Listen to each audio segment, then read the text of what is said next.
आज हम आपको पितामह के जीवन से जुड़ा हुआ एक महत्वपूर्ण किस्सा सुनाएंगे और भीष्म अष्टमी के दिन कौन से काम नहीं करने चाहिए इसके बारे में बताएंगे। पितामह भीष्म एक ब्रह्मचारी होने के साथ एक महाज्ञानी और एक महापराक्रमी योद्धा थे। महाभारत के अनुसार पितामह भीष्म देवी गंगा और राजा शांतनु के 8वें पुत्र थे। उनका मूल नाम था देवरत्न। लेकिन क्या आप जानते हैं पितामह भीष्म को भीष्म नाम कैसे मिला? महाभारत के अनुसार शांतनु राजा को सत्यवती नाम की एक स्त्री से प्रेम हो गया था। वे उससे विवाह करना चाहते थे, लेकिन सत्यवती के पिता ने इस विवाह के लिए एक शर्त रखी और वो शर्त यह थी कि शांतनु और सत्यवती की संतान ही हस्तिनापुर के राज्य पर राज करेगी। तभी वह उनकी पुत्री सत्यवती का विवाह राजा शांतनु से करने के लिए राजी हो जाएंगे। इस शर्त को सुनकर राजा शांतनु बहुत ही दुखी हुए। नियमों के अनुसार उनका बड़ा पुत्र देवव्रत ही हस्तिनापुर पर राज्य कर सकता था। अपने पिता का दुख देवराज से देखा नहीं गया और उसने सत्यवती के पिता को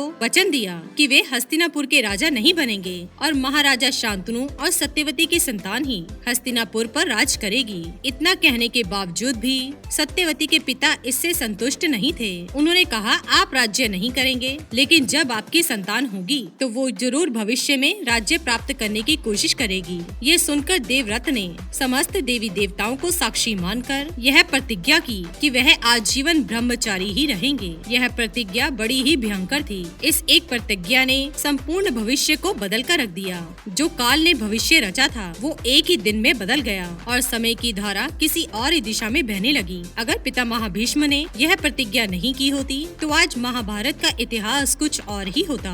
ना पांडव होते और ना ही कौरव होते। और इसी कारण से इस प्रतिज्ञा को भीष्म प्रतिज्ञा माना जाता है, क्योंकि इस एक प्रतिज्ञा ने भविष्य को पलट कर रख दिया था। तभी से देवव्रत को भीष्म कहा जाता है। अपने पुत्र की पिता के प्रति प्रेम और त्याग की भावना देखकर राजा शांतनु बहुत ही प्रसन्न हुए और उन्होंने अपने अनेक जन्मों का पुण्य पितामह भीष्म को देते हुए उन्हें इच्छा मृत्यु का वरदान दिया और तभी से पितामह भीष्म अजय और अमर बन गए थे। उनकी इच्छा के बिना उन्हें कोई भी मार नहीं सकता था, लेकिन महाभारत के युद्ध में उन्हें मजबूरन अधर्म के साथ खड़ा होना पड़ा, क्योंकि उन्होंने वचन दिया था कि वह सत्यवती के पुत्रों के राज्य और हस्तिनापुर की सदैव रक्षा करेंगे। लेकिन धर्म पर अधर्म की विजय ना हो, इसलिए उन्हें अर्जुन के हाथों पराजित होना पड़ा। और फिर महाभारत का युद्ध समाप्त होने के बाद माघ माह की अष्टमी के दिन उन्होंने देह का त्याग किया। इसलिए इस दिन का बड़ा ही महत्व है। इस दिन तिल, जल और कुश से पितामह भीष्म के निमित्त तर्पण करने का विधान है।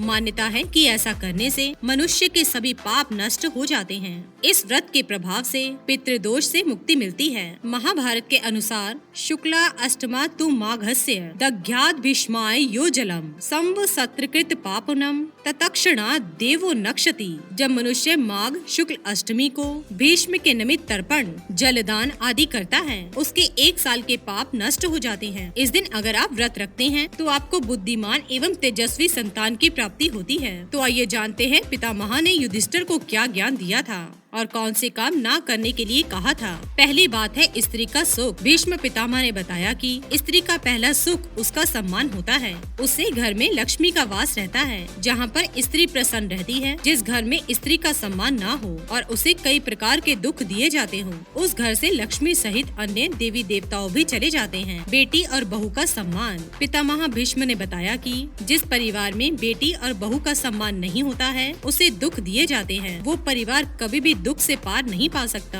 उस घर में रहने वाले लोगों का पतन धीरे धीरे हो जाता है। तीसरी बात है माँ का अपमान। जिस घर में माता का अपमान होता है, वहाँ पर लक्ष्मी का निवास नहीं रहता। उस घर की कुल देवी और पितृ भी नाराज हो जाते हैं। ऐसे घर में रहने वाले लोगों के साथ उस घर में जाने वाले का भी पतन हो जाता है। ऐसे लोग महापापी होते हैं। और चौथी बात है स्त्रियों का श्राप। भीष्म ने बताया कि मनुष्य को ऐसा कोई भी काम नहीं करना चाहिए जो उसे स्त्रियों से श्राप मिले। ऐसी चीजों से बचकर रहना चाहिए। दुखी स्त्री के मुख से निकला श्राप पुण्य को तुरंत नष्ट कर देता है। उस घर का और पूरे कुल का नाश होने लगता है। स्त्री के एक श्राप को आने वाली पीढ़ियां भी भोगती हैं। पितामह ने कहा कि बालिकाओं, असहाय, प्यासे, भूखे, गर्भवती महिलाएं, तपस्वी और जिसकी स्थिति मरने जैसी हो, ऐसे लोगों को नहीं सताना चाहिए। यदि कोई ऐसा करता है तो उसका अंत निश्चित है। तो दोस्तों, यह थी वो महत्वपूर्ण बातें जो पितामह भीष्म ने बताई हैं।